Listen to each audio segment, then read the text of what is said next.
Buenas tardes, hablan con Laura Jimena. El día de hoy les voy a hablar sobre Pitágoras. Él fue uno de los personajes más conocidos en la historia. Fue un matemático y filósofo griego. Él vivió entre los años 580 y 495 a.C. Él hizo grandes aportaciones en numerosos campos como la astronomía, la música y por supuesto la filosofía. Y uno de sus principales aportes, con el cual vamos a empezar hablando, fueron las matemáticas. A través de ellas creó el teorema de Pitágoras, que este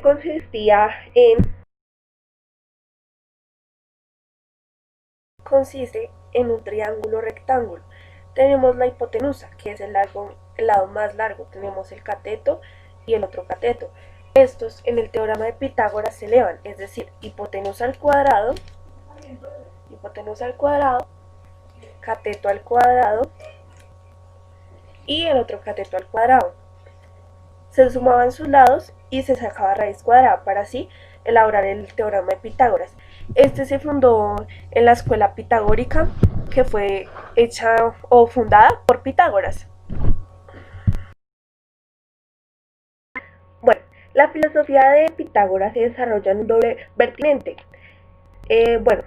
Uno es místico y religioso y el otro es matemático y científico. Por el lado místico y religioso, él decía que el eje central está representado por la teoría de la transmigración de las almas y en consecuencia la afirmación del parentesco en todos los seres vivos. Según esta teoría, las almas son entidades inmortales que se ven obligadas a permanecer en cuerpos, reencarnándose sucesivamente o pasando unos a otros durante un periodo de tiempo indeterminado, por decirlo así, hasta superar el proceso de reencarnación, o sea, volver y renacer.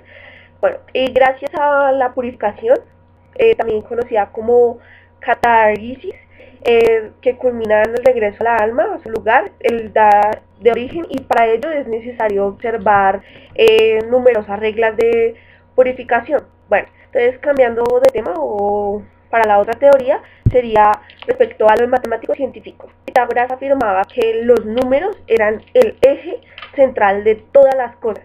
Entonces, no sabemos si se conocían los números, o sea, si se conocían los números como en entidades físicas o por lo contrario. Se afirmaba que el principio de la realidad era algo de cartel, o sea, como un cartel formal, por decirlo así, no material. Eh,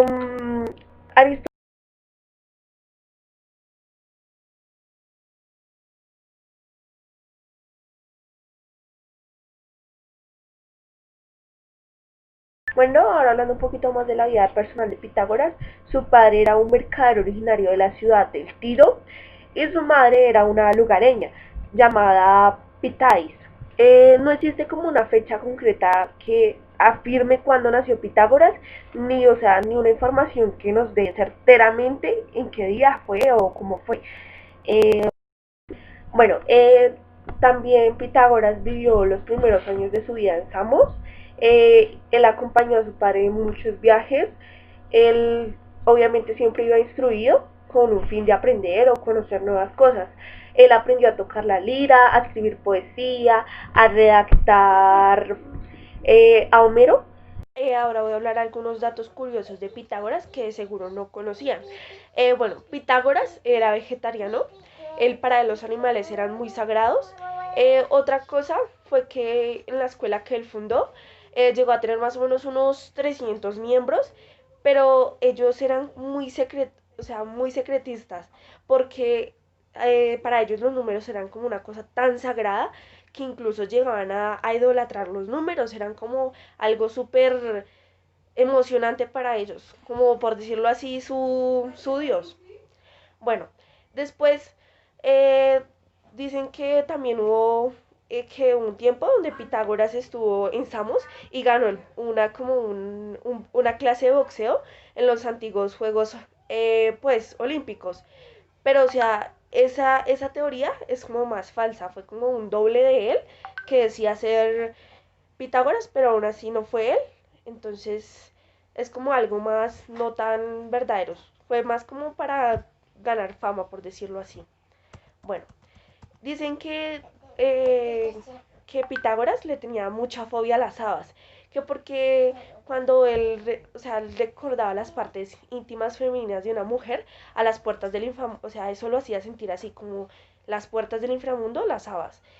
Otras teorías aseguraban que para él, estas al ser flauténticas o flatulentas, perdón, al ingerirles acababa como expulsando parte de la vida de su alma, o sea, él creía que esto, al ser tan flatulante, lo podía botar de su alma, por decirlo así. Bueno, partes de su alma. Bueno, y dicen que cuando él acababa, bueno, cuando él estaba como huyendo de sus perseguidores, encontró un camino lleno de habas. Por eso él se negó a perseguir, o sea, se negó como a seguir corriendo por ver el camino. Entonces, él no quiso cruzar, entonces lo acabaron apresando y pues murió ante el campo de habas. Espero que pues les haya interesado esos temas que pues no son tan así conocidos ante la historia, son como más, puede que sean más antiguos por decirlo así, pero entonces espero que les haya gustado, muchas gracias por escuchar, espero que hayan aprendido algo importante y tengan todo, o sea, las cosas tanto positivas y los pensamientos que fueron de Pitágoras que generen en ustedes reflexiones o también que les ayude